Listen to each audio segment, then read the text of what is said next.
What's up, y'all? It is spring cleaning time, right? This practice is gonna help you clear anger, resentment, stagnant chi, and it's called punching with angry eyes.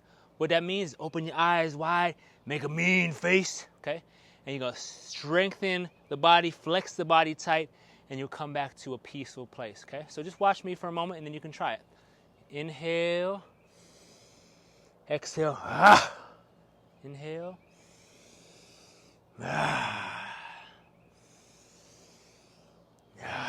and if you want, you can get the legs, and while you spread a little wider, you can go into a deeper horse stance.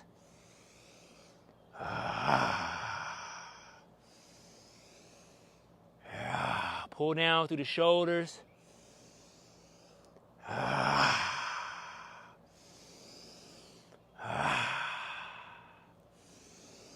Yeah. Yeah. And then always close by pulling down, coming back to calmness, patience, neutrality. Okay? Give that a try. Let me know how you feel. Have some fun with it. Explore going faster, slower, louder, and let's liberate some stagnant chi together. Increase that vigor, baby.